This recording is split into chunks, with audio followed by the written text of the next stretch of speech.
बेरीबाल जी, कोलकाता से। महाराज जी, आपके चरणों में कोटि कोटि प्रणाम। महाराज जी, हमें अपने भौतिक इच्छाओं की बातें दूसरे लोगों से क्यों नहीं करना चाहिए? आज की त्याग की चर्चा से ये प्रश्न आया। क्योंकि उसकी सत्ता दृढ़ होती है। तो ये आगमा पाइनो अनित्य हैं। अगर इनको हम बार बार चिंतन करेंगे, इनकी वार्ता करेंगे, तो हमारा हृदय इनमें आसक्त हो जाएगा, इनमें महत्व बुद्धि हो जाएगी, इनकी सत्ता दृढ़ लगेगी, और यही हमारा नाश है, यही हमारा पतन है। विषयों का चिंतन, विषयों का भोग, विषय वार्ता, विषय लालसा, यही हमारी बार बार जन्म और मृत्यु का कारण, दुर्गति का कारण यही है। इसीलिए इनकी ना तो वार्ता करनी है, तो बोधयंता परस्परम, भगवान कहते हैं परस्पर मेरी वार्ता करो, तुम्हारी वाणी पवित्र हो जाएगी। अगर आपको भोग चाहिए तो जो भोग प्रभु को समर्पित किए जाते हैं, प्रसाद बनाकर उनका सेवन करो। धर्म युक्त, धर्म की सीमा के अंतर्गत भोग, तो वो किसी से कहने की जरूरत नहीं है, भगवान से भी मांगने की जरूरत नहीं है। क्यों? क्योंकि भगवान से हम सत्य वस्तु मांगे कि भोग मांगे। एक जैसे गरीब आदमी है, वो किसी चक्रवर्ती सम्राट के पास जाए और उससे कहा जाए तुम्हारी जो इच्छा हो मांग लो, कहेगा 1 साल का भैंस गाय का चारा दे दो, 1 साल की रोटी की व्यवस्था कर दो। पर ये नहीं समझ रहा कि चक्रवर्ती सम्राट अगर वो ये बोल दे कि आपको जो भावे सो दे दो, तो इतना दे देगा कि तुम जीवन भर खा नहीं पाओगे। ऐसे ही हमारे भगवान सुख समुद्र हैं, ज्ञान समुद्र हैं। हम अज्ञानी जी पता नहीं क्या मांगे, उसकी सत्ता नहीं जो हम मांगेंगे, तो हम उन्हीं के ऊपर छोड़ देते हैं कि प्रभु आप जैसे प्रसन्न हो और जो प्रसाद आप दीजिए। तो फिर हम मांगे भी क्यों प्रभु से? कोई अज्ञानी है क्या? वो सर्वज्ञ हैं, जानते हैं, जो उनको उचित लगेगा वो करेंगे। हम तो उनके आश्रित होकर फिर दूसरों से जब हम विषय वार्ता करते हैं तो उसकी सत्ता दृढ़ होती। समझ में आ रही है आपकी? अगर भजन नहीं करते तो क्या समझ में आएगा? अध्यात्म वार्ता है। हम अंदर से समझते हैं कि मेरी इंद्रियों की कमजोरी है, निकल जाओगे, और उनकी सत्ता दे दी, हर्षित होकर भोगे, तो अनंत जन्म हो गए उन्हीं भोगों को भोगते हुए। माया की एक बड़ी शक्ति है जिसका नाम है विस्मृति कराना। परसों आप मध्याह्न में क्या पाए थे? परसों पर विस्मृति करा रहे, तो पिछले जन्म में आप क्या थे? देखो, उसका काम, माया का काम है विस्मृति कराना। मतलब बार बार मां के गर्भ में भयंकर दुख भोगे हैं, बार बार नाना प्रकार की भोग वासनाओं में हम दंड भोगे हैं, लेकिन विस्मृति है सबकी। संसार की सुखद दुखद घटनाओं की कोई ऐसी स्मृति इस जन्म की बड़ी वाली, हाँ ऐसा नहीं, तो तत्कालिक पूछा जाए तो हमारी जितनी स्मृति है वो सब धूल धूसरित करती जाती माया। और भक्ति का क्या कार्य है? स्मृति प्रदान करना, सत्य वस्तु की स्मृति। जैसे संपूर्ण गीता सुनने के बाद श्री अर्जुन जी कह रहे नष्टो मोहा स्मृतिर लब्धा। माया का काम विस्मृति। तो आपको लगता है कि अगर मैं भोग लूं, ये वस्तुएं हों, मैं इनका स्वामी हूं, तो मैं सुखी हो जाऊं। कितने वर्ष, कितने दिन? जब हमारी मृत्यु आनी ही है, शरीर छूटना ही है, तो हमें वो वस्तु प्राप्त करनी है जो सनातन हो, जो नित्य हो, और जहां दुख का लेस ना हो। वो है भगवान का नाम, वो है धर्म के आचरण और भगवान की भक्ति युक्त जीवन। ये मांगो, इसके लिए कभी कोई रोक नहीं है। हाँ चलो, अगर सांसारिक बात भी मांगनी है तो सांसारिक पुरुष से नहीं, भगवान से कहो और उनको एक छूट दे दो कि उचित लगे तो दे देना, मेरी मांग ये है। अगर मैं फंसूं और नष्ट हो जाऊं तो मेरे मांगने पर भी मुझे मत देना प्रभु। भक्तों की जो भावनाएं होती हैं, भगवान ने उनको भी अपना ही माना है, जो अर्थार्थी हैं, जो आर्त हैं, जो जिज्ञासु हैं। पर ज्ञानी को अपनी आत्मा कहा है, अर्थात मैं ही ज्ञानी हूं। ज्ञान स्वरूप ब्रह्मविद ब्रह्म भवति। आपको समझ में आ रही है हमारी बात? जी। हाँ, तो हम ये कह रहे हैं कि किसी से कहने की क्या जरूरत है, क्योंकि इनकी सत्ता नहीं है। जब हम इनकी चर्चा करते हैं ना, तो इनकी सत्ता दृढ़ होती है। अब देखो, जैसे अंदर कोई विकार आ रहा है और आप सत्संगी हो, ऐसे नहीं, तेरी सत्ता ही नहीं, अब तू मेरा कुछ नहीं बिगाड़ सकता, राधा राधा राधा। वो स्फुरित होगा, जलाएगा, खत्म हो जाएगा। फिर स्फुरित होगा, अब उससे कम जलाएगा, फिर खत्म हो जाएगा। फिर स्फुरित होगा, फिर और कम जलाए, एक दिन आएगा कि स्फुरित ही नहीं होगा। अब वो जहां स्फुरण करके, उसका नाम मनमत है।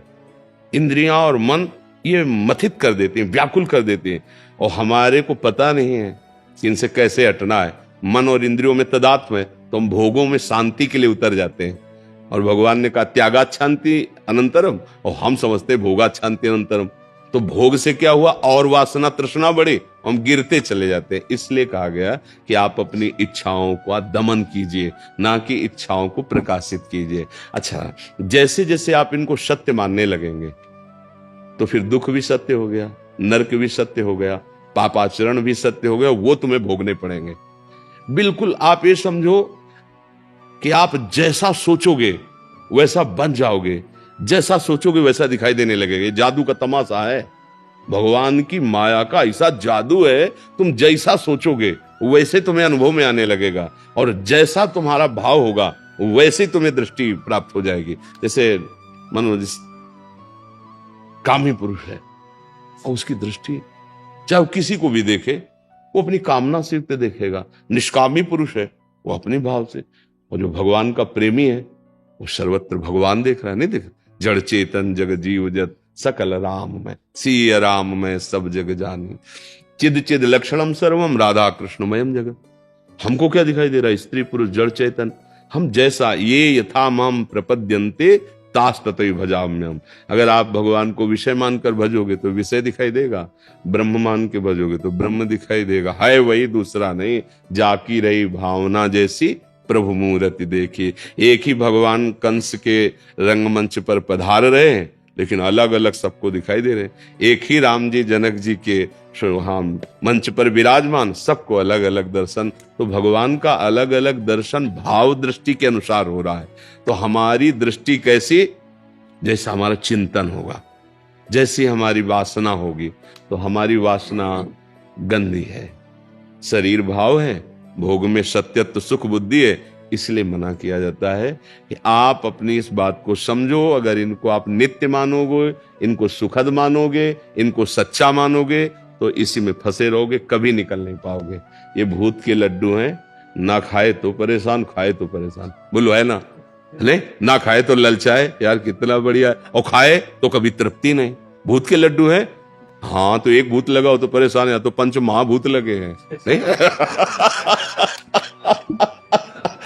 एक भूत लगाओ तो आदमी झाड़ फूक करवा ले, ले जाले क्या क्या। और यहाँ तो पंच महाभूतों का नशा चढ़ गया है कि मैं देह हूं, देहाभिमानी, पंचभूतात्मक रचित इस देह को मैं मान करके इंद्रियों के साथ भोगों में विचरण कर रहा है। बड़ा समस्या है।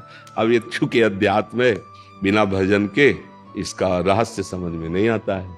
सत्य मार्ग का अवलोकन, सत्य वार्ता, ये तो भगवान की कृपा है कि आप यहाँ सुनने आए हो, यहाँ बैठने आए हो। नहीं, सत्य शास्त्रों के वाक्य और संत जो भगवत अनुरागी जन है उनका सत्संग बड़े दुर्लभ हैं। अगर आ भी जाए तो कुछ ले नहीं पाते, तर्क वितर्क देहाभिमान, और अगर पकड़ ले महत्संगस तो दुर्लभ हो पर अगम्यो दुर्गम हो। अगर आप उनकी बात समझ गए तो अमोघस्य है, निश्चित आप परमानंद में डूब जाएंगे। देखो, जब पारस मणि मिल गई तो 100-200 ग्राम सोने की कोई बात रह जाती है क्या? पहाड़ बना लो, पूरी सृष्टि बनाने वाला प्रभु अगर मिल जाए तो आपके पास कमी क्या रह जाएगी? तो हम घाटे में हो जाते हैं। जब प्रभु से कहते हैं कि हमको ये वस्तु दे दो, ये पदार्थ दे दो, तो हम घाटे में हो जाते हैं।